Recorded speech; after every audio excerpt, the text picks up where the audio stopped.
Good evening. I'm calling to order the Columbia County Board of Commissioners, June 17th, 2025 meeting to order. Asking the Vice Chairman Couch to open us with invocation, please. Thank you. Please bow your heads. Dear Heavenly Father, we're so thankful for this day and for this time together to conduct the county's business. Lord, we ask that you place a special hedge of protection around our sheriff's officers, firefighters, and EMS workers. Lord, be with us now as we work through these agenda items and help us to do all things in your will. In your most holy and precious name I pray. Amen. Amen. Stand for the pledge. Pledge allegiance to the flag of the United States of America, to the republic for which it stands, one nation, under God, indivisible, with liberty and justice for all.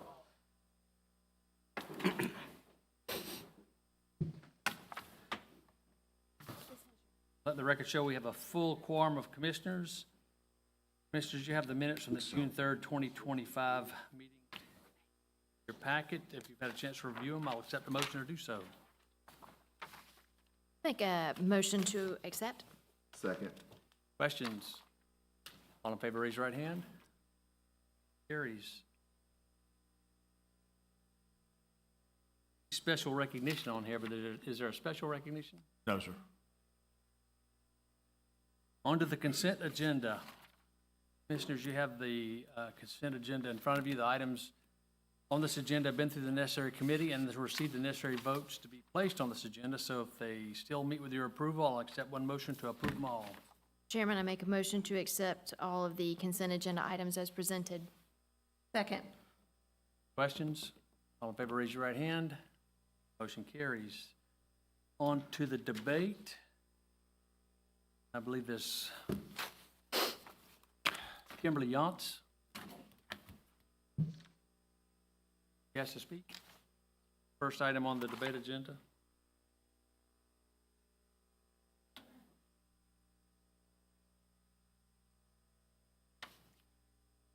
Would please state your name and address for the record and take 5 minutes. Sure. My name is Kimberly Yantz, and my address is 3914 Casa Rosa Avenue. I live in the Arrowhead subdivision right beside where Parker's Kitchen is going to be coming in. I live at the end of the street where on Washington Road is the Sherwin-Williams. So I'm right there, kind of near Washington Road. Comes down Casa Linda and comes into Casa Rosa. Right, and my driveway is right there. I'm concerned about the traffic that's coming through our neighborhood already, and Parker's Kitchen's not even there yet. Because I live right there where the street comes down, I can sit in my living room every morning and I watch the guys go to Sherwin-Williams to pick up their paint for the day, or in the afternoon pick up their paint for tomorrow. So there's a lot of traffic that comes through our neighborhood because they want to avoid that light at Washington Road, that bad intersection. When we had Walgreens there, we had traffic that came down through from Walgreens. Part of the problem is twofold. One is they treat the streets they come on like they're trash cans. I mean, in my yard, I'm constantly picking up liquor bottles, soda bottles, fast food wrappers. They come around that curve and it somehow says, well, let's throw it in her yard. But that's not my biggest problem. The biggest problem is they treat it like a racetrack. They come flying through there. We've got animals, people walking animals, and children, and people backing out of driveways. That's our home. That's where we live. And so to see it go from the Walgreens property, which had traffic that will pale in comparison to the Parker Kitchen property. We're going to have so much traffic down there, we're going to have to put yellow lines on the streets. Y'all can kind of, I don't know if you can see where I'm talking about or not on your map. Yeah, you can see where Casa Linda comes right down to Casa Rosa. Well, it comes down Caribbean to Casa. Back up, somebody.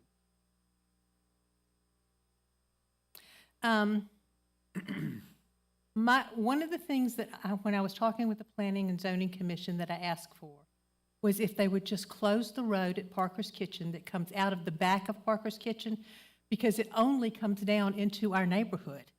I mean, that does take you back up to Washington Road, but it's the same problem trying to get out there.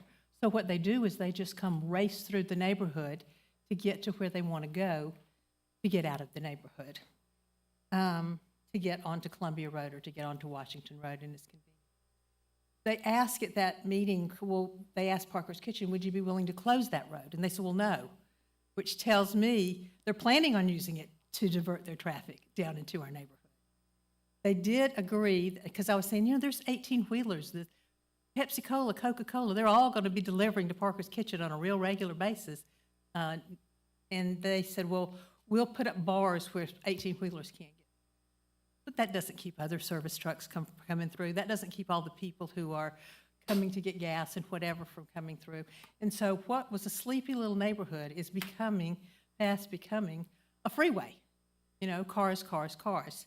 I know it's difficult to turn right out of Parker's Kitchen, to turn left out of Parker's Kitchen if you're trying to turn left and get on Washington Road. But that shouldn't be our neighborhood's problem. That should not be for us to solve. I found very funny in a strange way, one of the businesses in the shopping center that's coming down Bobby Jones Expressway, there's a professional person over there who gives her patients maps as they leave her business on how to come through our neighborhood to get to Columbia Road and Washington Road, so they don't have to deal with that intersection. It's that bad. She has a rack on the wall that has the maps in it, and her people are instructed to do that. One of the things that when I spoke to Planning and Zoning, I said, can we please, on that road where that little road comes out, can we please just put a cul-de-sac that stops traffic behind where the businesses end? And they said, well, problem with that would be you would have to do it on all the streets. And you really wouldn't. The only other thing you would need to do is put up some kind of a barrier right there where the children's place is, that emergency care center. Right next door to it, it was built as a convenience store, turned into an audio shop, and now I'm not even sure what it is. If a fence was put right there, then people couldn't come through their parking lot. This is a public road, Matt. No, it's a drive.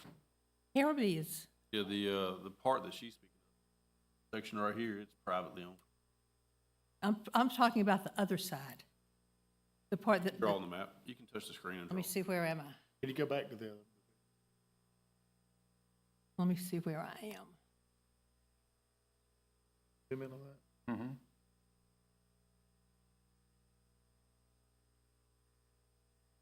Where's Washington Road? Up top.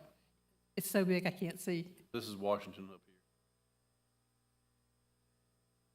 Yeah, Okay. Bobby Jones there on the right, and then Washington. Reed. Make it a little smaller, so I can't get to what I need.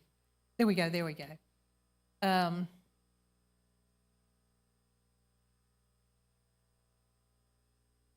Okay, coming down Caribbean on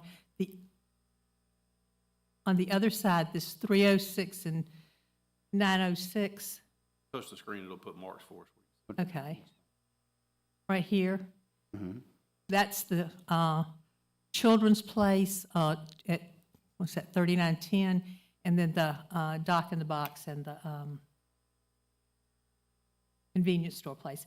If there was a fence put that came out of their driveway on that side, then when people came out of this road right here that's coming down into here, they couldn't get to in, and there was a cul-de-sac put here. The business could still get in and out. I mean, the businesses could still be there, but their traffic would be coming in the front of their buildings. Both of them have openings coming off of Washington Road to Back go up to in. that other picture that, oop, not that. Forward. There we go. There you go.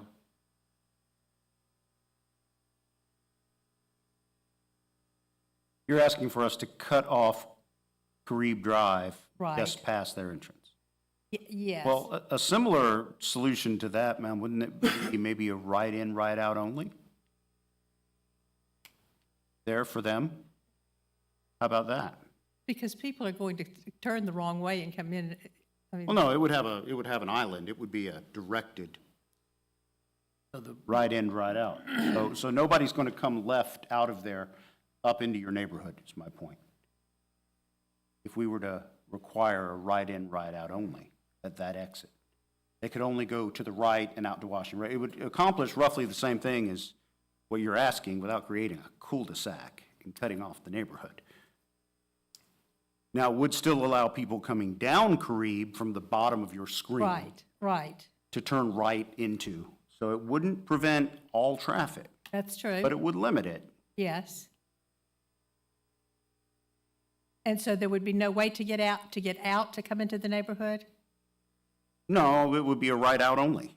I mean, we could do, that is a possibility, is it not? Yes, there is. I'm not saying that's the best possibility, In but and draw it, I don't think. I can't zoom. Trees can zoom. I see the truck right there. just, Traffic here would be allowed here. Wouldn't allow, put an island in here. Prevent that turn. a little T island, room like a to do that? T-bone, and they could only go right. People could only come in. But Who owns this? these, our orange lines on maps online are not correct. Patrice, if you'll go to the actual plat, it'll look a lot better. That's what we were trying to find. Yeah, Okay. so if you look here, so this property lines are here. All The that. entire lane is on the They own it. Parker property. Correct. Yes, yes.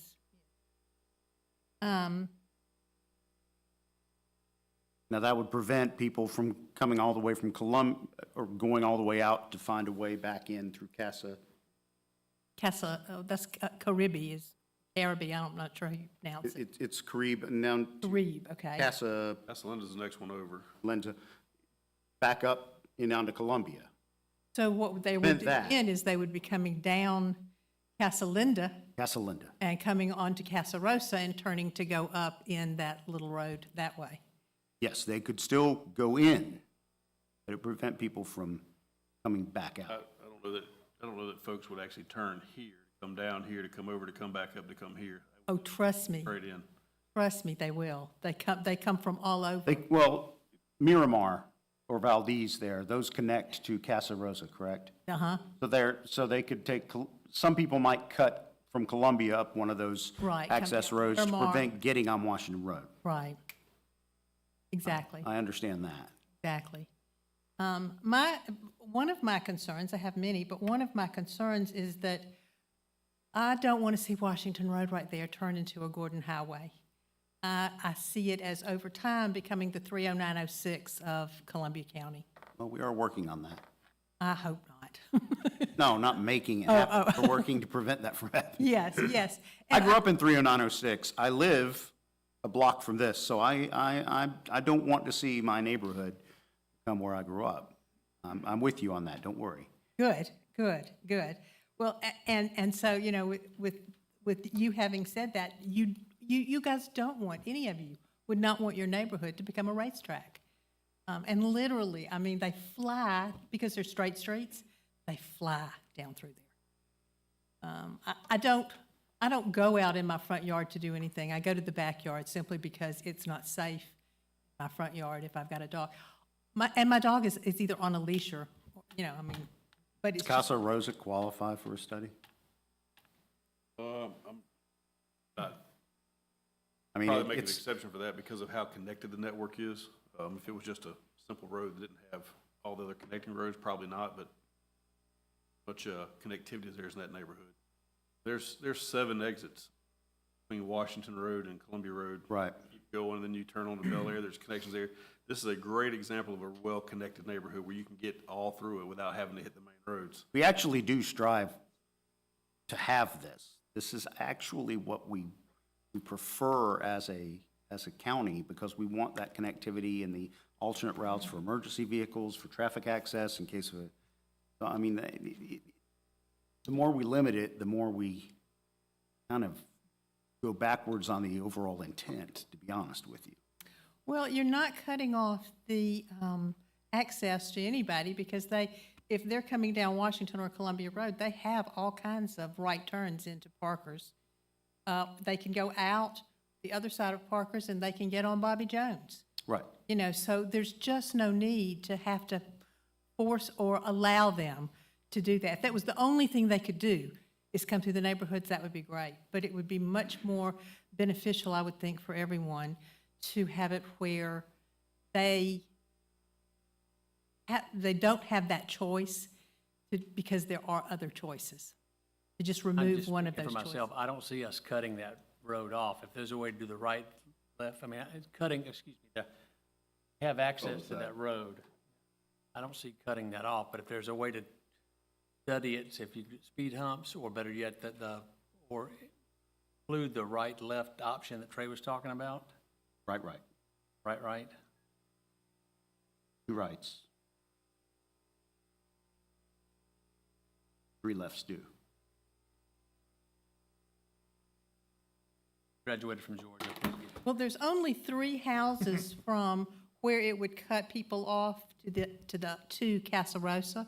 And so those 3 people, well, 3 on both sides, those 3 people would easily just be fed out into that street and they can, go wherever they need to. You're still going to have people coming and cutting through Marcella, Miramar,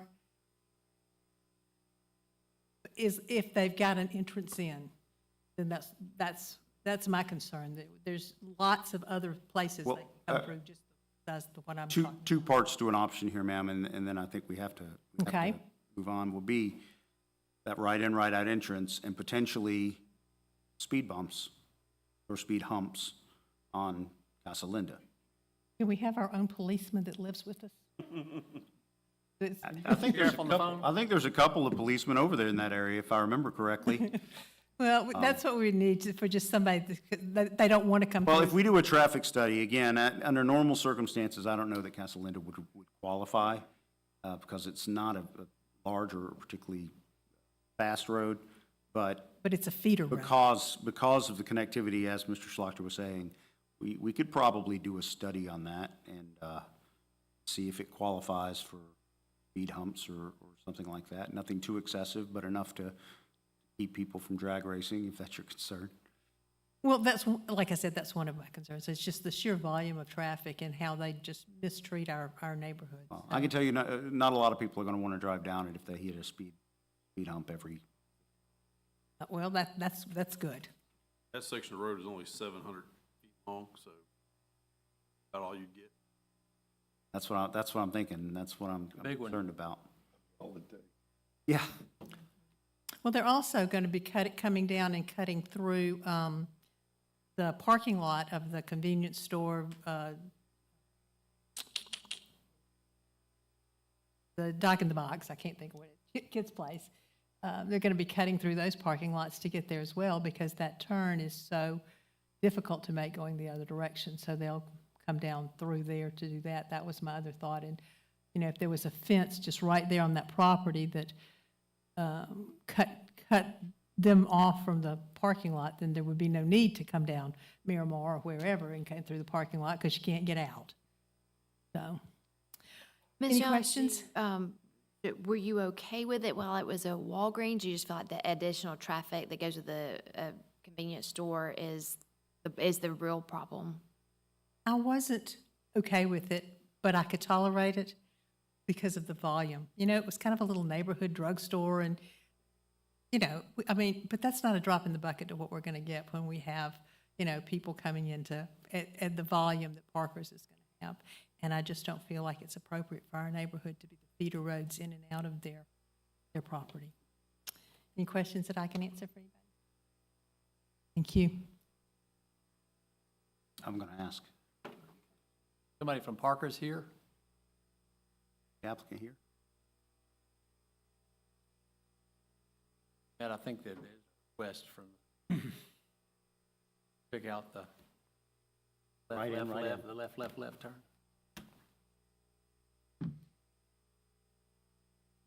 Good evening, Mr. Chair, members of the commission.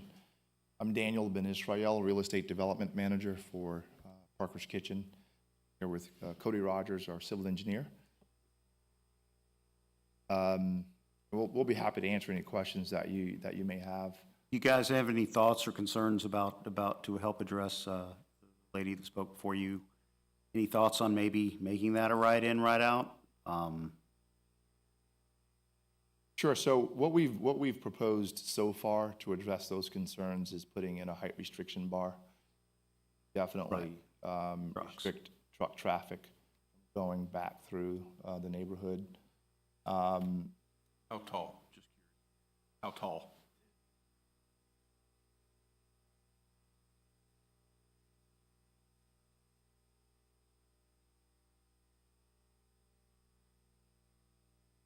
It would be detrimental to the success of the store to cut that off? So, I mean, whenever we're talking about limiting access, then it does have an impact on the Oh, sure, performance of the but store. I'm talking about a material impact. Yeah, I mean, it's hard for me I to. actually grew up in that area and know it very well, and everything that she's saying, is correct. I mean, would you think it would make a material effect to that store success if you have Bobby Jones and Washington Road Sure. in and out? That's pretty substantial. Sure, absolutely. No, I mean, honestly, I think, it will have an impact. It's hard for me to quantify what that impact will be. That's a great location for us. I think the store's gonna do well there, with or without that access, to be quite honest with you. The width of that access road, it would be difficult for us to kind of design that as a 3/4 access to limit movement, left-hand movements, left-turn movements out of the site. And actually, I don't know, Cody can speak to this better than I can, even, restricting it to right in, right out, putting in the little pork chop or the raised median there, that would help us manage those movements. It may be difficult to do that.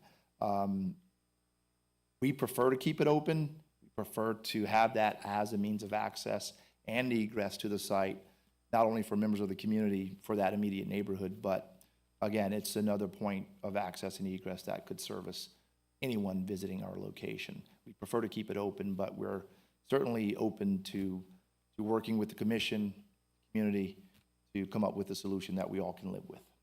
With the concrete, the right-in, right-out, would that be in county road, or would that be on their property? Most likely be, probably both. A little bit on private property, a little bit on right of way. You're saying that you don't think there's room there to do that? Thick, bold lines north and south of the drive are the property line. South property line actually. Yes, but there's as you can see, that drive takes up pretty much the entire property right there. So we would have to fit it in there and see. It may be substandard pork chop. But in looking at it, I do think it'd be difficult to build a. We'll say this, a substandard pork chop is a waste of time. Not built to standards, no point in doing it because it does not work. So my next question would be, so you wouldn't scrap the project if you couldn't? We would not, quite honestly. However, I would like to offer up one other solution that we'd be willing to pay for if the commission found it advantageous to install speed bumps on Carib Drive, then we'd be willing to pay for that. Or any other, we'd be willing to consider any other improvements to that stretch of roadway that would help manage the situation. That even though the site plan currently shows full access driveways, as you all know, these are two state routes. We're under permitting or in permitting with GDOT, and the TIA has come back and recommended right-in, right-outs, which of course, local, that they're probably going to function as right-in, right-outs anyways on both those state routes for all intents and purposes. But that will be a likely change to the plan, is that both of our main drives on these state routes will be short enough right-in, right-outs with full-size pork chops. Everything's going to end up being clockwise. Nobody's going left onto Bobby Jones or Washington Road out of that location. Chair, I mean, to Commissioner Allen's point, Commissioner Allen's point, I mean, we'd like to keep it open, keep the access there. Again, I understand the concerns about traffic flow through that neighborhood. But there's the flip side of that coin is that it does provide access to our location from that neighborhood. Those individuals that would be visiting our location from that neighborhood, you know, they could come in via right in, but they would also have to leave via right out only or to restrict those movements, which isn't ideal, again, but we'd be willing to consider, you know, whatever solution best. Where's the nearest okay, so somebody goes right, somebody comes from those neighborhoods, Casa Linda back behind here, her house. They go right in, then they're gonna have to go right out onto Bobby Jones. Where's the nearest access to get them back by? They're gonna have to go all the way up to Marcella, Marcella, yep, take a right and come back around. Have a map you can swing back around. If we scan out enough, I'm not sure. there you go. So yeah, they would go up another block, and so again, everything goes clockwise. Everything goes to the right. I honestly feel like that's a pretty good compromise. I understand the concerns about the wall. Anybody in this neighborhood that's wanting to go there and right back home, you're introducing them to Bobby Jones. Yeah, but they're only gonna go right and up and right. Understand, just back into the neighborhood, without going out of the neighborhood. Obviously, this location will service, you know, the population beyond this immediate neighborhood. Certainly. But when considering the residents in this neighborhood, I think it's more convenient for them to leave it as a full access point. You think that the neighbors that live there would rather have that road in there, is what you're saying? No, I'm not saying that. I'm saying as patrons, Right. they would prefer probably to have that as a full access to get them more easily from their residence, as opposed to being introduced to Bobby Give Jones. them access to using the store. Right. It's, No, I- if someone living on Casa Rosa wants to go to the Parkers, it's convenient to have that entrance. Are there sidewalks? No. There's, If you'd like to speak after they finish, there's let it a come up. sidewalk on Washington Road, out on the Bobby Jones side. So, and again, and I know we've already talked about it, brought it up, but there are so many points of existing access to this subdivision or residential area that questions how much this right in, right out, or how much traffic Parker's is actually gonna bring through a neighborhood that has 7 entrances that acts as a cut through. Because that, we're not gonna affect the light that's there. We're not gonna change that. It is an existing problem as is. I think another consideration, just as the board contemplates this is a situation where the property actually, this is not an easement. I mean, this is fee simple property that's accessed off of Carib Drive. I mean, so taking away an access that was purchased that way, it's just something else to contemplate. And I understand we have to protect the neighborhood as well, but it's not a situation where it's an easement. It is part of their property. Mr. Kennedy, do you think there would be any concern from the fire department or fire marshal in not having that third access? I wouldn't think But we want as many as we can get, right, Yeah. Chief?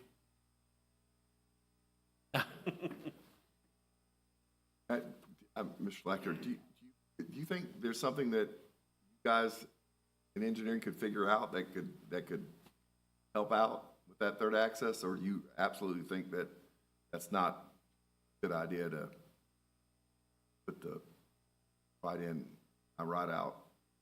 I'd hate to give you an answer without sitting down and actually looking at it. I know we're showing a 24-foot road. I think the existing road is probably 20 feet right now, so you are expanding the road. But Maybe, it may be. It may be 20 feet. Is this pretty much an accurate representation of how it looks currently? Yes. You mean as it's? Yeah, is in the field general, right it's now, or as roughly 24 feet, it's roughly this length, it's Roughly. straight, it's, Yeah, we're talking plus or minus 3 feet. yeah, probably. yeah. Well, short of making it a condition, can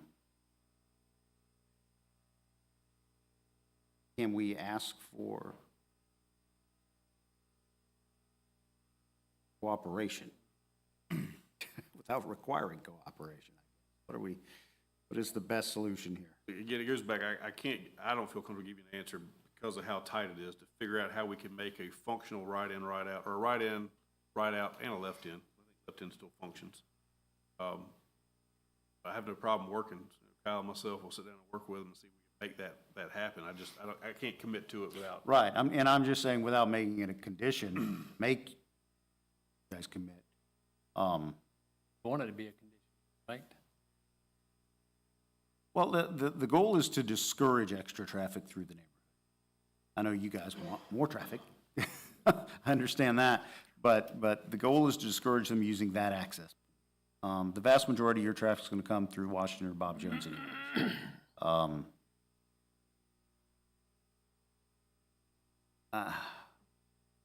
Can we do a traffic study of some sort here on Carib or on Casa Linda, and maybe an over-under if it meets a certain criteria?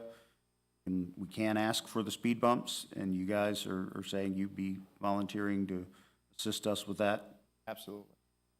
Could I propose that also the county review the traffic study we have, determine based on that information too, takes into account, probability of certain trips leaving all driveways, and that would further this. Okay, We have that information. you do have that? It's a matter of the county reviewing. So, make sense to you guys then? Sounds reasonable to me.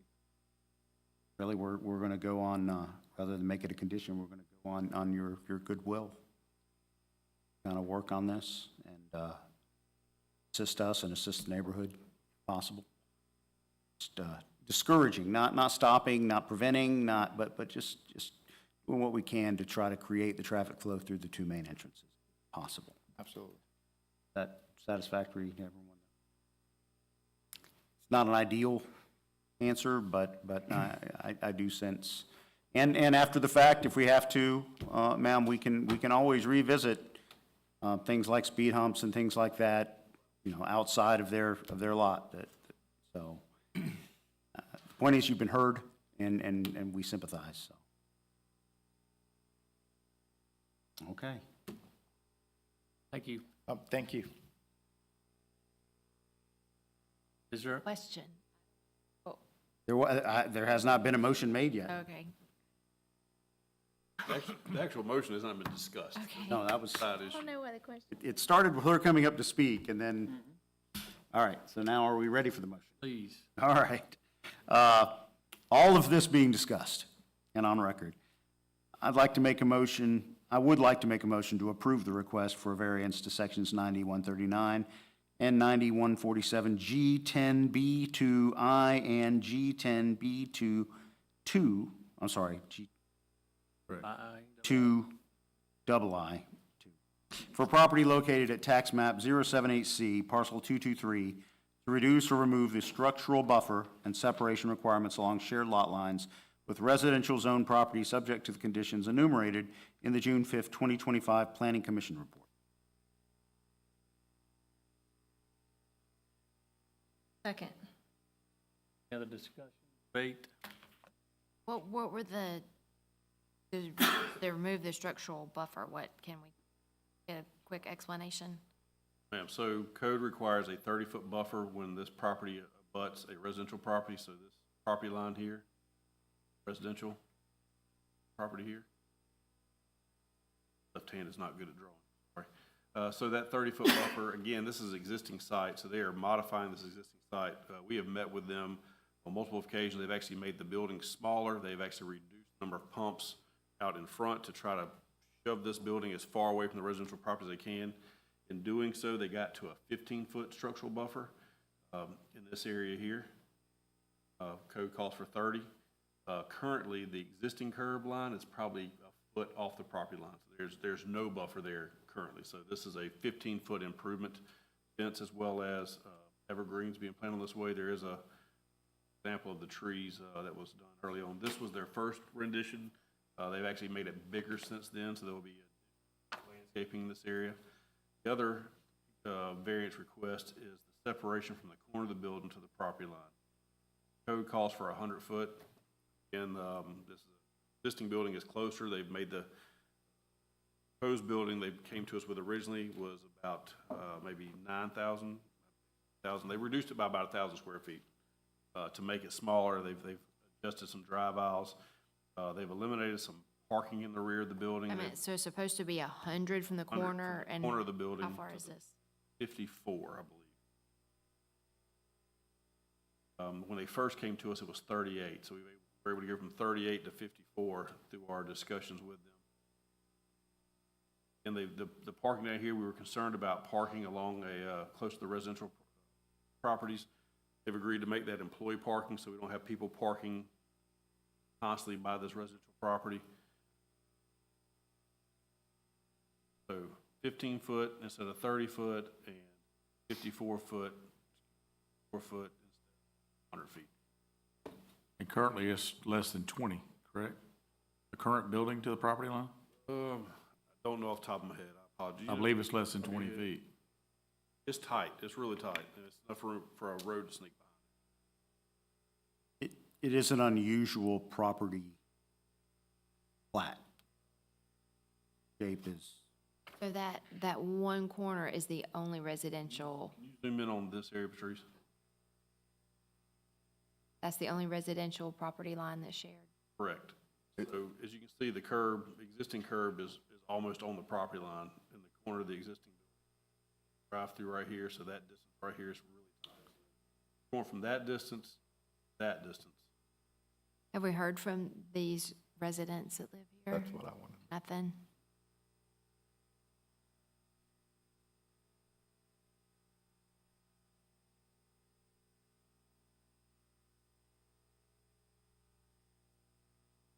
Somebody. Corey?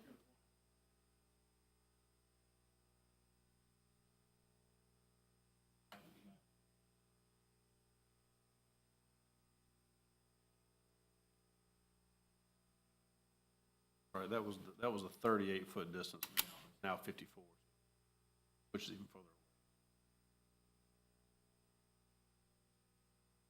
Please, if you would like to speak, come up. Just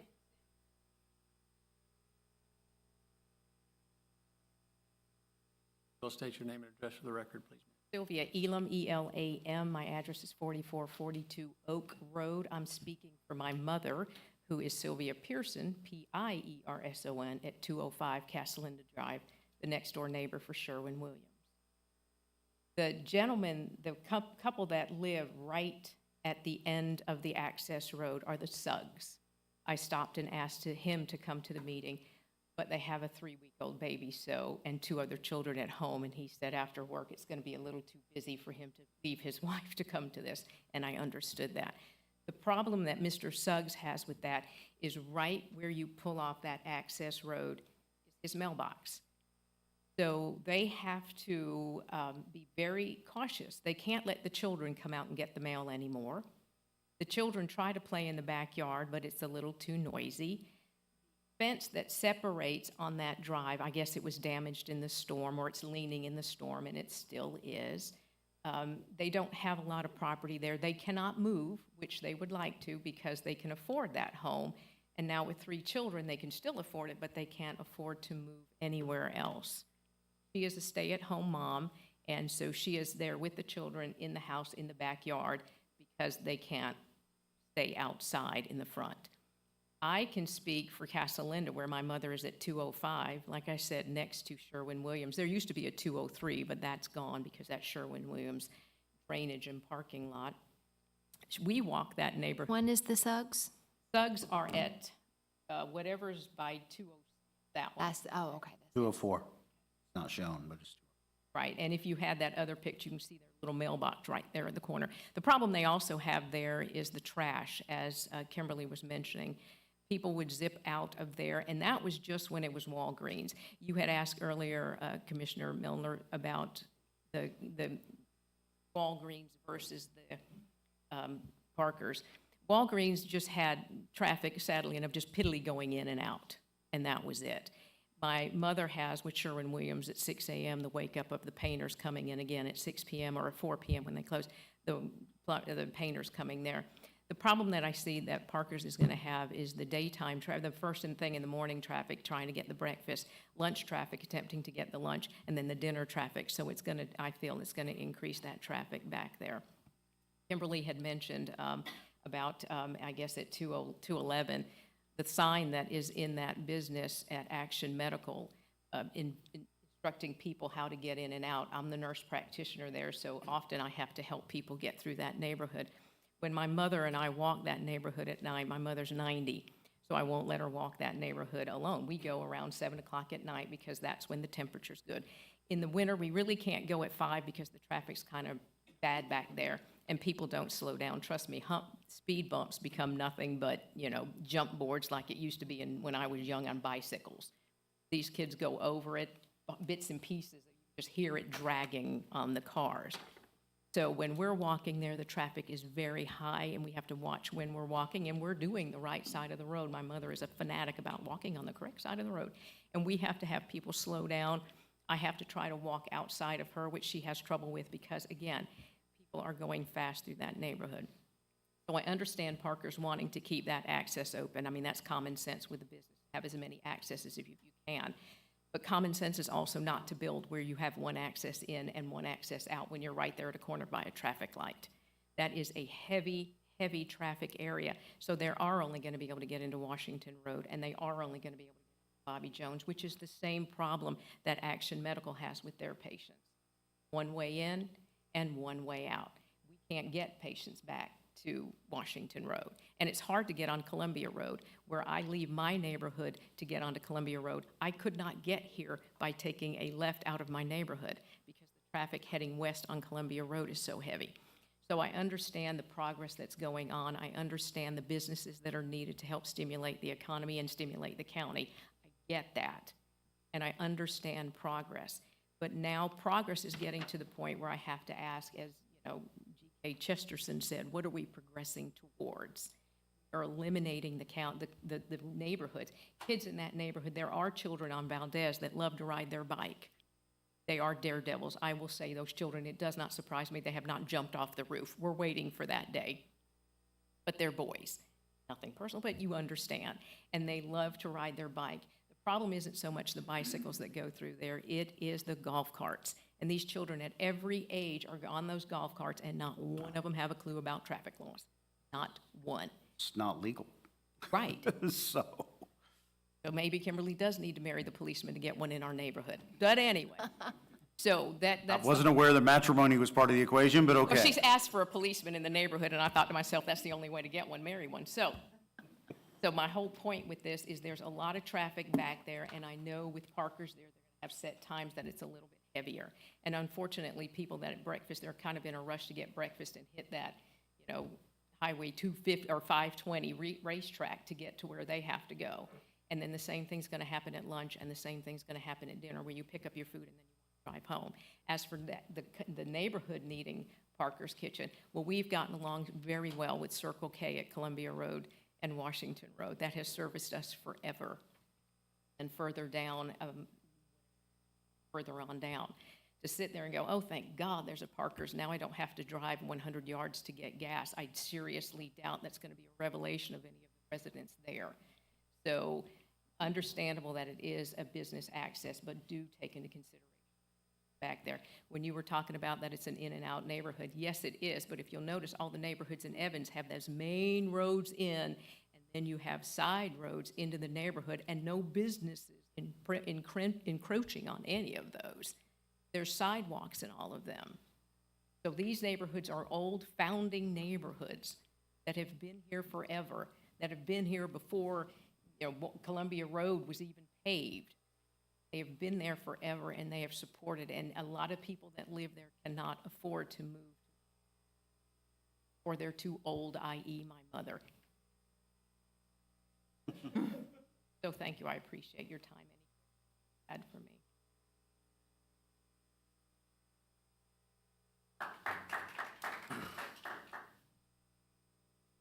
Just final thoughts on this is, the ask is not can parkers go here, the ask is where they set the building on the lot. So just keep that in mind. If you say no to this variance, absolutely do, they can simply take this building and shift it up, and they don't have to come back and talk to you at all. They can build the building. They're just asking to shift it further back away from Washington Road. Just wanted to point that out. And part of our discernment as a commission is not always just, no offense meant, because you have beautiful stores, but sometimes it's the lesser of all evils. And that building is sitting empty. How long will it be empty? What will it be replaced with if not this? Which, I think in any objective, I would say that they run a very nice establishment. Busy, traffic-wise, but I charge you to find a Parker's that is not well-maintained, or at least attractive. So that's also something that we have to weigh. Thank you. Other discussion points? A motion and a second on the floor. All in favor, raise your right hand. Opposed? Motion carries. But, whatever the thing was, bar. The 10-foot truck bar. That's already there. Second item. I make a motion to approve the request for the change of conditions for property located at tax map 052, parcel 037, with the condition that either the roundabout or the previously conditioned left turn lane must be installed prior to approval of the final plat for the first phase of the project. Second. So there's a condition placed on this development that a left turn lane be installed on Wrightsboro Road. Since that condition was placed back in, I believe, 2020, GDOT has implemented a project to build a roundabout at the intersection of Baker Place and Wrightsboro Road. That project is scheduled to start in about 3 years with construction, so probably 4 years before we have an actual roundabout there. So the request was to not make them build a left turn lane on a road that will have a roundabout eventually. Applicant here.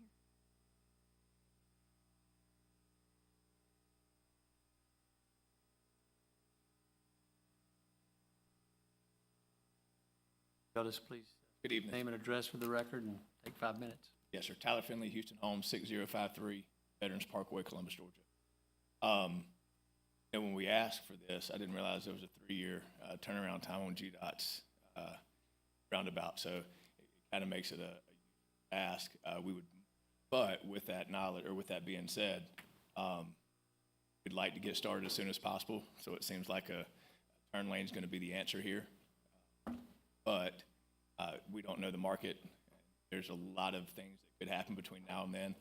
So we're just simply asking for the change of conditions to allow us to either do a turn lane, which is already in place, or be the fourth leg of the roundabout. Happy to answer any questions that you guys have. In bringing this change of conditions forward to us, I read over the conditions that were placed on this rezoning back in 2020 and noticed that there was one regarding attaining sewer within 2 years of the approval of the rezoning in 2020. Can you update me on where that is? So we have either submitted or are submitting a water plan. Gone through a couple of different variations on this. We're actually doing this site because it was going to be so expensive to run sewer to the site. We looked at doing it from a septic tank neighborhood and doing a rezoning so we didn't have to do sewer. The soils came back, according to our soil scientist, to be the worst soils he's ever seen. And on the site, it was going to yield, I think, about 25 lots. And so we said, well, that doesn't really pay us back for the amount of money we invested in the land. Let's back up and try again. And so here we are. We've deleted some crossings here. that doesn't really come into play with our conversation tonight, but just trying to show you what we've done over the course of the last several years to try to figure this site out. But to answer your question, we are putting in plan, if we don't have it in already, soon with the sewer and water plan running down Hamilton Road. What year did you get it zoned? It's 2020 or 2021? 2020. So why were you unable to get it, why were you unable to attain the sewer within 2 years per the conditions? So we had Quaker Knoll across the street, which was one of the sites that we were working on, and at the time, we didn't need the lots, and we didn't anticipate the length of time it would take to get from where we were then to where we are now. So things, development timelines have gotten a little bit lengthy over the course of time. So per the conditions, you were to attain sewer within 2 years, but you were unable to? But we've talked with the county and had conversations, and I'm 99% certain our engineers had conversations to make sure that the capacity is there.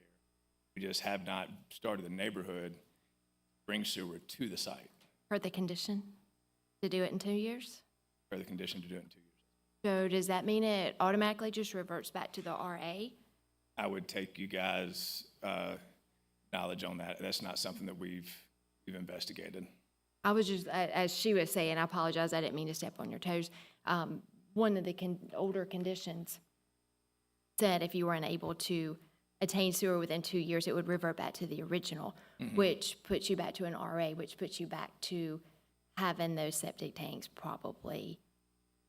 But Okay. you've saved money not having to cross these streams, so you'll be able to go back to those larger lots to RA? So it's possible, is that what we're being told here tonight, is that we're no longer an R2 subdivision, we are an RA subdivision? If you're telling me you didn't get sewer within those 2 years, that's what you're saying. We have not run sewer to the site, yes, So can we go back to RA? ma'am. I'd have to go back to my office and have conversations internally and see. You want to Kinda go how do that that and look. come back? Sure, we can do that. Allison, I apologize, I didn't mean to step on your toes. That's all right. Mr. Schroeder, what would the process look like for reverting back to RA from the county's perspective? I'd let Mr. Driver answer that one for you. So on this one, it wasn't an automatic reversion. It said we follow the procedures and it's cited to the section. And so the county, after those 2 years and to today, could do a county-initiated rezone back to RA, but it's not automatic. Not automatic, but it falls on us to decide if we'd like to Correct. pursue Here's that. the process. Correct. With hearing Mr. Finley say that, I'm sorry. That's right, yes, sir. Timeline didn't work. Can I ask that we table this and let staff go back and work with him on how we get through this RA/R2 and how we can Yes, I try to think, have it? I think that's reasonable. Yes, sir. Thank you. We have to vote on the one that has a motion and a second, or can they give us a motion before we vote? You change the motion. It could have been your motion. You want me to amend my existing motion? Yes. Oh, then I make a motion to table the request for change of conditions for property at tax map 052, parcel 037. Actually, it'd be postponing, not tabling, you'd be postponing to the next meeting. Is that when you want to do that, or it needs to be a date certain? That's 2 sufficient weeks, do time? you need a month? How staff? long do you need? That's sufficient time for staff, or do we need to? Staff's fine with that as long as you are. We can have a conversation between them, yes, sir. So postponing to that. So then postponing to the next Board of Commissioners meeting July 1st. on July 1st. second. Any other questions? There's a motion to postpone it to July 1st on the floor. All in favor, raise your right hand. Motion carries. Thank you, Mr. Finley. Thank you. You. Third item. Slow tonight. Talk faster. I make a motion to approve the request for the major S1 revision for property located at tax map 179, parcel 066, to add a new entrance with masonry walls and signage along the frontage subject to the conditions enumerated in the June 5th, 2025 Planning Commission report, and also an encroachment agreement for said wall. Second. We have a request here to build this nice entryway wall for Augusta Prep. You can see here, this is their existing driveway. Wall will be around that. The existing metal gates that you saw that are out there now will be rehung on these new columns. The columns do reach 13 foot in height. The fence is around 8 foot in height. It does show the fence going the entire length of Flowing Wells Road along their property.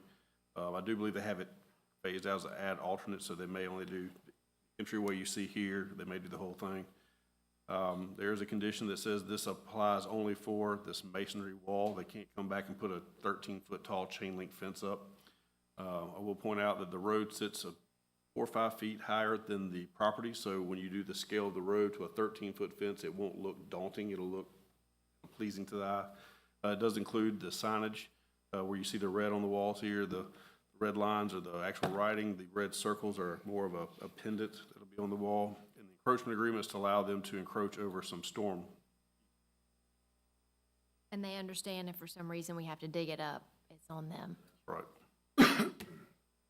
Motion and second on the floor. Favor raise your right hand. Item 4. I make a motion to approve the request for the major PUD revision for property located at tax map 029 parcel 037L to add a conditional use for retail package sales of distilled spirits for off-premise purposes, consumption. Second. Even with the proper zoning, a liquor store is a conditional use, so they do have to come back in front of this board for a conditional use approval. They do meet all of the requirements for spacing between churches, parks, schools, as well as other liquor stores. Have any comment from the neighbors? Not heard anything. Questions? Motion and second on the floor. All in favor, raise your right hand. No, you voted against, sorry. 4-1. Item 5. I make a motion to approve the request for a major S1 revision for property located at tax map 063B, parcel 028, for a proposed fellowship hall and associated parking per the conceptual plan and narrative submitted to Columbia County Planning on May 23rd of 2025. Second. This S1 only requires the approval of a site plan. You'd have an existing church on this property. They're looking to add a proposed fellowship hall here, as well as their parking lot, as you see area here. Questions you have about it? Questions? Motion and second on the floor. All in favor, raise your right hand. Ally, we're hot today. Item 6, I make a motion to approve the request for the rezoning from S1 to R1 for 1.01 plus or minus an acre portion of property located at tax map 061 parcel 1829. Second. Here you have a S1 zoning for the church. When this property was zoned S1, there was a residence in this corner here. They are now looking to sell that, and because the narrative for this S1 zoning did not call out a residential use, they're having to rezone to the R1 zoning in order to subdivide that and then sell the property. I will point out that there is a mobile home on this property. R1 does not allow that. However, there are mobile homes beside it on R1 zoning as well, so this will be a non-conforming use, and it will follow state law when it comes to replacing mobile homes. There's a specific state law that we have to follow when it comes to mobile home uses. Questions? Motion and second on the floor. All in favor, raise your right hand. Which brings us to item 7. If I am correct, we have had a request made by the applicant, so I will make a motion to allow withdrawal without prejudice for the rezoning from PUD to S1 for property located at tax map 061, parcels 2140 and 2141 for a solar farm. Second. Currently, it's zone PUD. It does allow for about 140 townhomes as well as some retail space. They were looking to go to S1 zoning to allow a solar farm to be installed. Again, we did ask for a withdrawal. The motion is without prejudice, which means they can come back for another application when they so desire. Or they Rom? can build 140 townhomes and no questions. Correct. This, what you see here is what's already approved.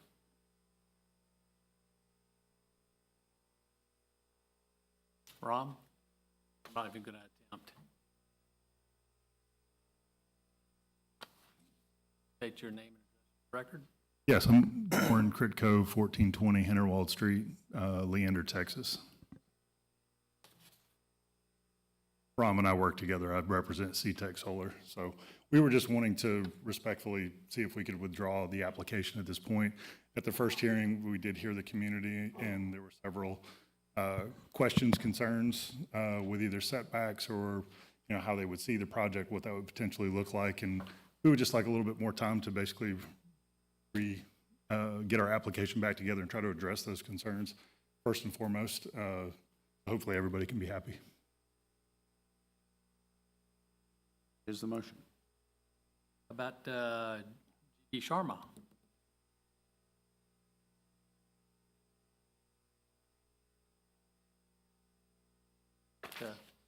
State your name and address for the record, sir.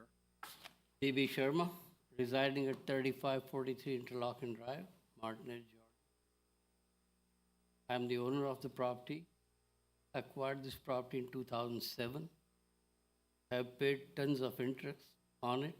Have paid tons of property taxes on it. Have had several different plans designed and paid engineers to design those plans. None of them could ever materialize. Therefore, I thought that a solar farm would be befitting for community. It create clean energy and cheaper energy and benefit the community. So I decided to volunteer for it. Unfortunately, there was a lot of uninformed residents and neighbors who made presentations. Yes, we have since collected a lot of hard scientific data based on hard research involving one study involved 1.8 million homes covering 6 different states. But we did not have the time. Unfortunately or fortunately, I'm represented by the same law firm as represents the county. So they were not in a position to represent me and my buyers. We have decided to take some time off and bring it back and present all the evidence and satisfy all the concerns of the residents. They are somewhat based on lack of knowledge and somewhat based on their concerns, but we'll address all those concerns. We'll make the county happy and we'll make them. Sure. Brenda Hardman or Heidman?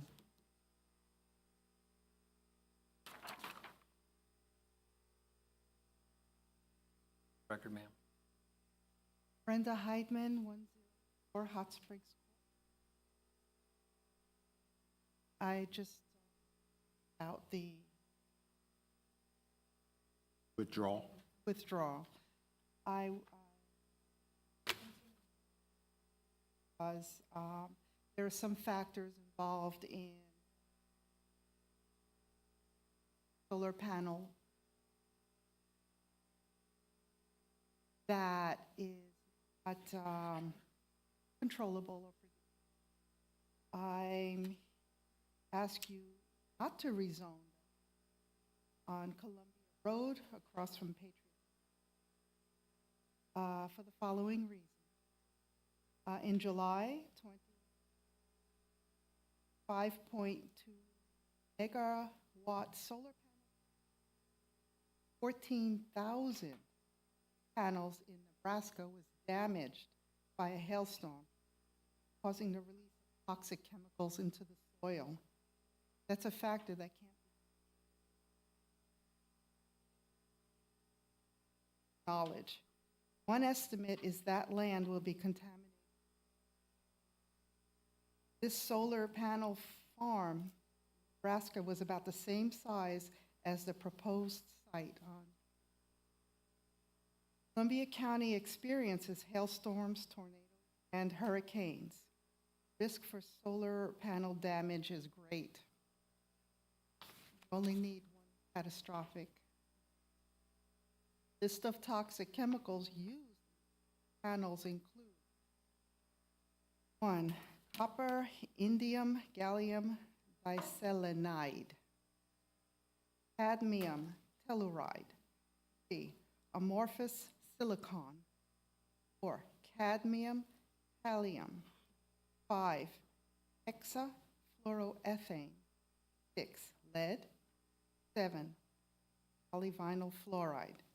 These toxic substances escape and enter the environment during damage, destruction, or disposal of solar panels. Toxic chemicals contained in the solar panels are expensive to clean up. Solar panel farms last only 5 years. Then panels have to be replaced and recycled. The Nebraska solar panel farm lasted 4 years. Recycling facilities are scarce and expensive. Solar panels are expensive to recycle. Panels have to be handled carefully, don't break. The cost is $20 to $30 to recycle one panel, our 2021 estimates. Nearby creek on the proposed site will spread the toxic chemicals into surrounding areas. Happens, toxic chemicals will render the land useless, building, planting, etc. Land and homes will be unsellable. Property values will drop.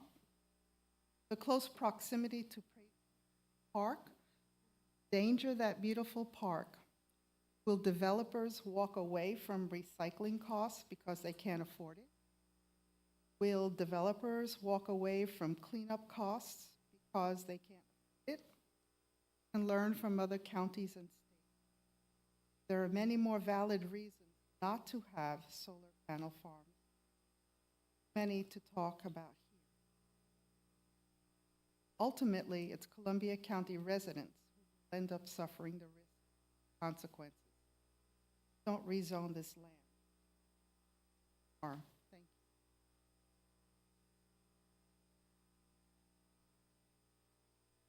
you. There's a motion and a second on the floor. Any other questions? All in favor, raise your right hand. Carries. I see no requests for review by committee. Under public comments, Ms. Karen Parham.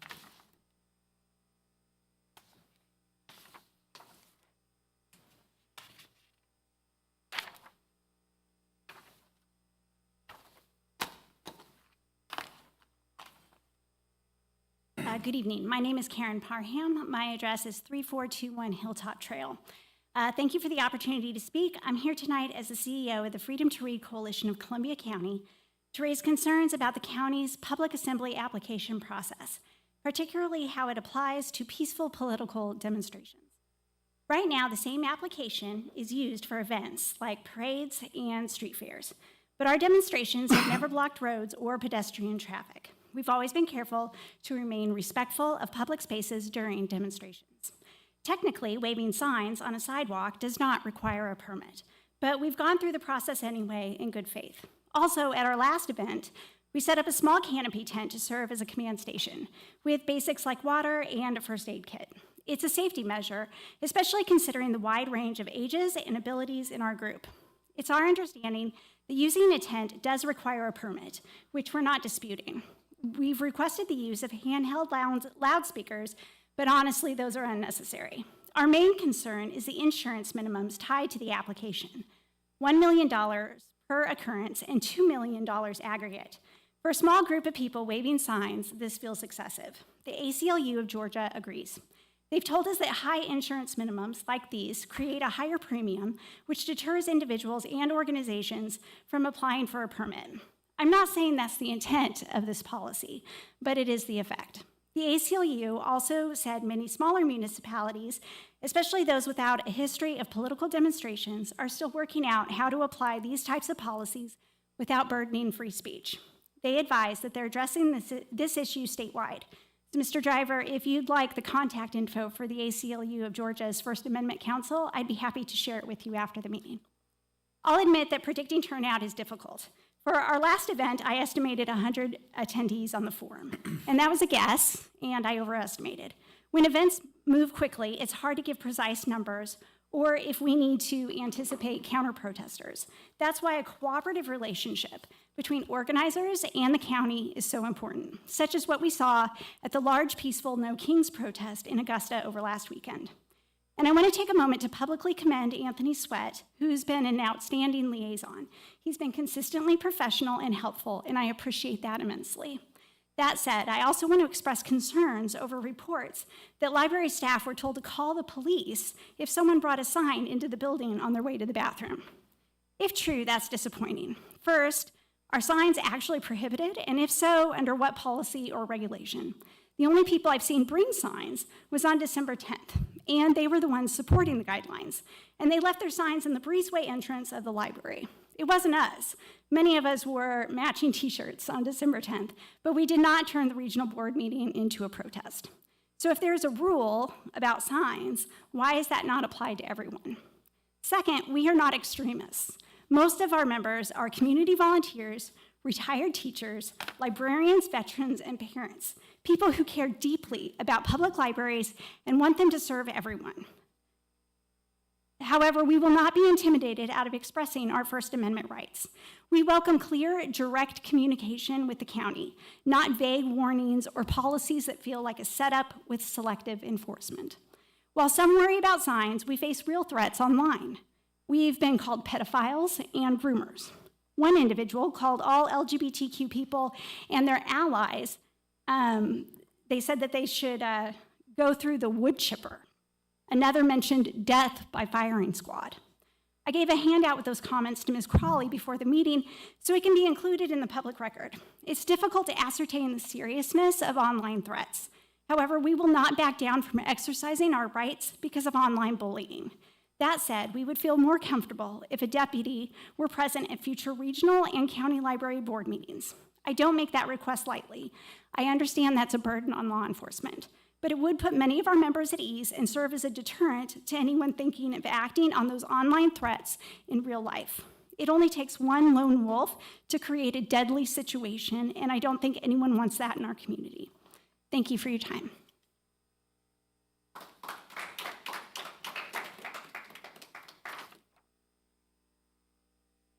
Howard Johnson?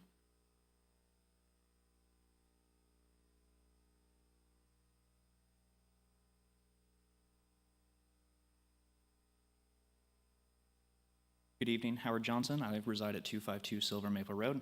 I'm here to speak about the upcoming Regional Library Board meeting where they're going to vote on the new shelving policy. My request to this board is to reach out specifically to Mr. David Davis, Hillary Mylar, Pat Goodwin, Wendy Bedingfield, and Amanda Hullum. These are the members of the Columbia County Library Board of Advisors who have been appointed by that board to the Regional Library Board and will be our representatives at this vote on Thursday. So I'm going to go back in time to when I was in kindergarten, first grade. That was around the turn of the century, 2001-ish, when Harry Potter was the new hot thing. Making me feel old, Howard. My apologies, Mr. Duncan. So I was a child when Harry Potter was first released, and it quickly swept the world as a global phenomenon. I doubt anybody in here hasn't heard of the book series. When it was new, the series was challenged by quite a few people for being potentially satanic, leading children to witchcraft, several complaints that frankly were unfounded. At this time, my grandmother was the elementary school reading teacher, literacy teacher in my hometown of Odessa, Missouri, population of about 4,000, right? So I'm a small town kid. Everyone in the city of Odessa, age about 26 and older, because that's about when she retired, owes their ability to read to my grandmother. She was an amazing woman. She really cared about getting kids excited about reading, and that's why I'm so passionate about this myself. So one of my earliest childhood memories is actually attending the Board of Education meeting for Lafayette County, the county in which I resided as a child, with my grandmother to speak against the censorship efforts for Harry Potter in the school libraries. My grandmother, and please forgive me for this, it's the only time I ever heard her cuss when she stood there and said, "If a kid wants to read a book, who the hell are you to tell them they can't?" Otherwise a sweet lady, but she obviously got very fired up. She spent her whole career trying to get kids to pick up a book and was furious at people who were telling kids to put the books down. This is a similar situation that's happening now. Excuse me, there's one other thing I wanted to mention with regards to Harry Potter. You can see it a little in my beard. There's a little bit of red. It shows up especially in the summer as it, gets hit by the sun. My mother's completely redheaded. My grandmother was as well. And so my mother took a great shine to Molly Weasley, a character from the Harry Potter books, redheaded woman who was a fiercely protective mother, had a lot of qualities that, frankly, my mom has, right? And so she really connected with that character. I have great memories of listening to these books on car rides, via audiobooks, etc. Because my mom was able to see herself in that book, right? Representation matters. Seeing people that look like you matter. I have great memories with my mom because we made such connections over the shared stories that we read together. And the current situation at the library is attempting to restrict access to books with representation of marginalized people. There are gay children living here in Columbia County. There are trans children living here in Columbia County. I am asking you to, again, reach out to the members of our library board that are representatives for the county and the regional library board. Ask them to choose to allow these children to see themselves in media. We do not need books with LGBTQ representation restricted as adult only. These are issues that children experience.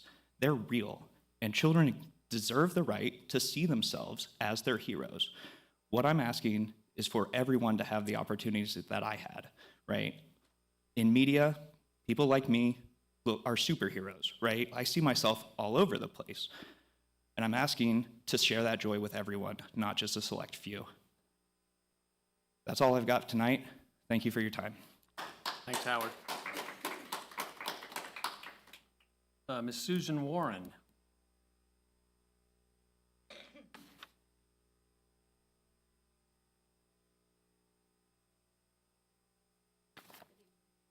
Warren, 129 North Tubman, Appling. And I appreciate having this opportunity to speak again about the data center. I am not a fan, able to, yes, I guess, what I said the last time. But I went back through some additional information I received. Made me want to come and speak again about this. This is a 2,000-acre tract,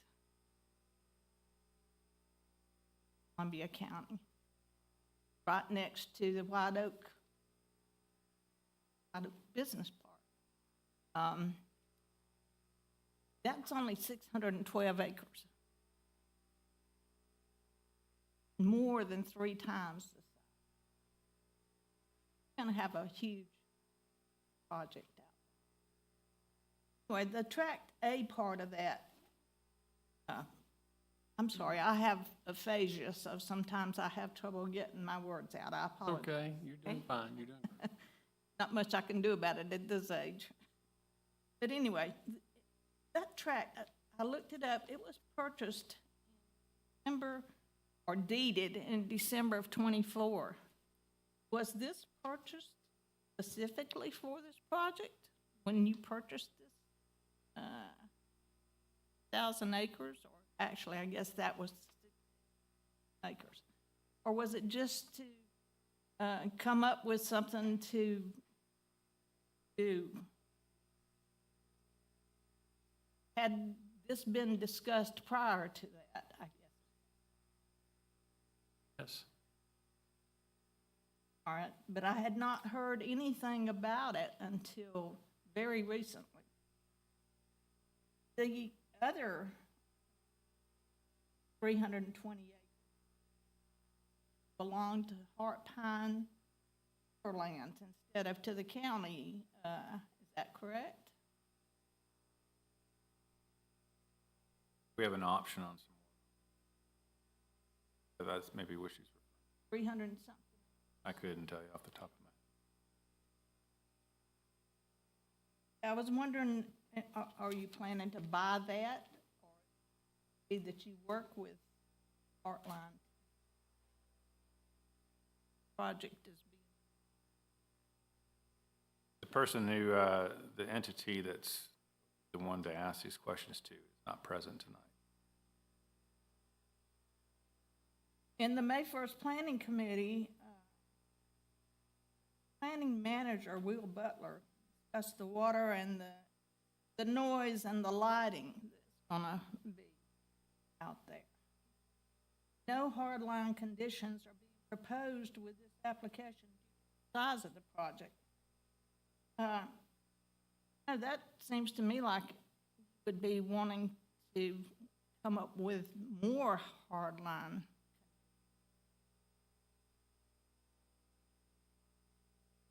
Not sure I understand what you're saying there. Project hasn't been in the works since well before the land. Are there not more questions being already a data center?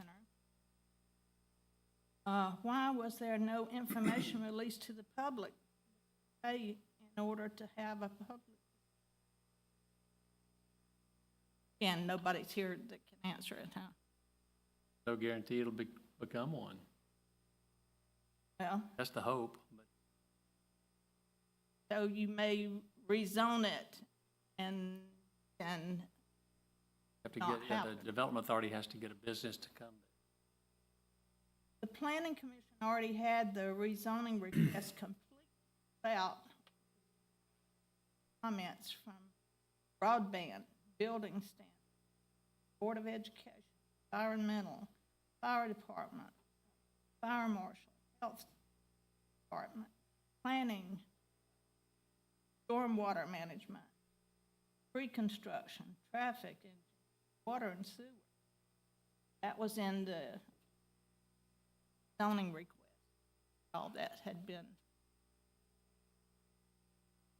All of these people's proposal from December 24, 2024 to May the 1st, 2025. That was kind of a short time. You know who's missing? Public. Public. Got it. Also missing vetting of the developer, Trammell Crow. I know they've been around a long time, but an $11 billion project has been too big for some developers to chew once they got into it, you know? They find out they have lots of problems. Look at the cost overruns at Plant Vogel. Got to take things like that into consideration, start dealing with people. What happens if things go bump in the night in the middle of the development? Got any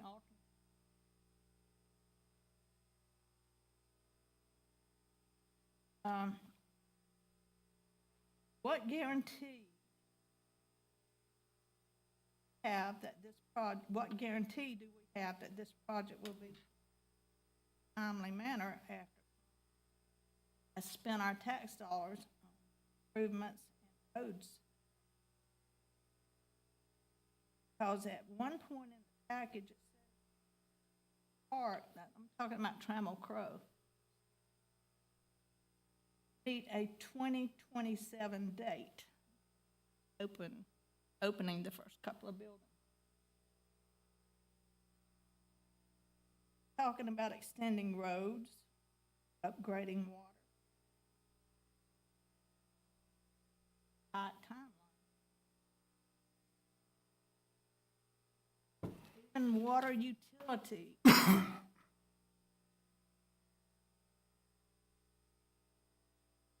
Forum expressed concerns about that timeline.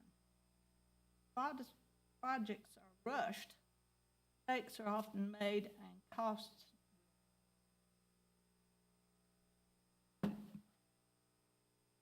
Who in Columbia County visited other similar but smaller sites and talked with their engineers and developers?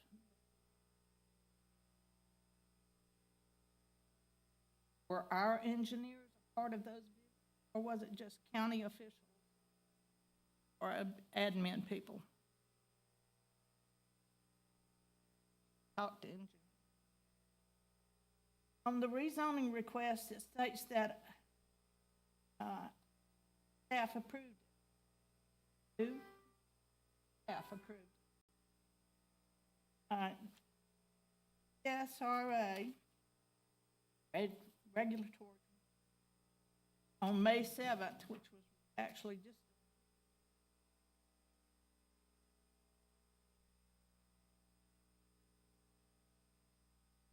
stated that the final attached report does not address whether the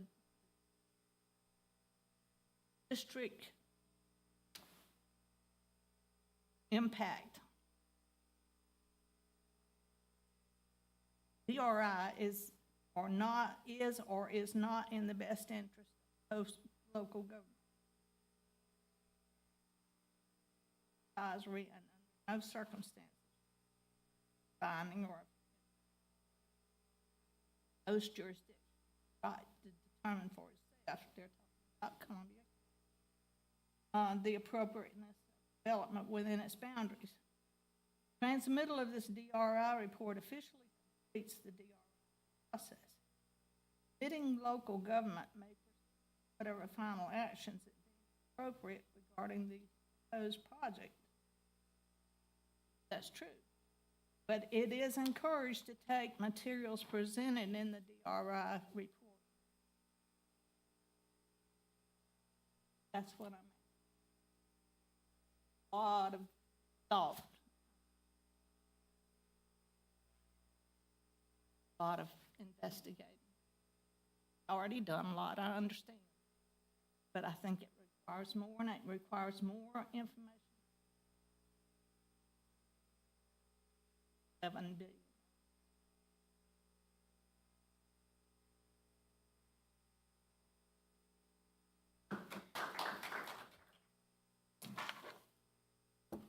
Two executive session items. Vice Chairman Couch, I believe you have the motions for those.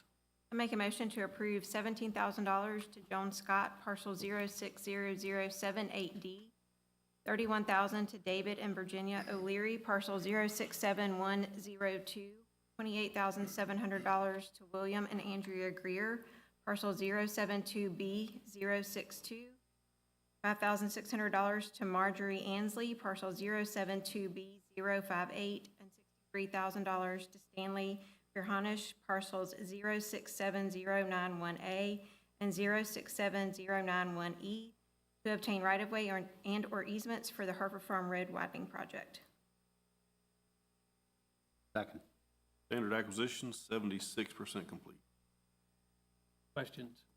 Motion on the floor. All in favor, raise your right hand. Carries. I make a motion to approve $3,400 to Nicholas Cherisuelo, parcel 073221, $3,625 to Bel Air Evans Associates LLC, parcel 072A361, $32,900 to Matthew George, parcel 072A001C, $50,000 to Janet Hull, parcel 072J063, $15,000 to Patrick and Julietta Sandoval, parcel 072240, to obtain right-of-way and/or easements for the Hereford Farm Road widening project. Second. All standards, 78% complete. Motion is second on the floor. All in favor, raise your right hand. Motion carries. I make a motion to adjourn. Second.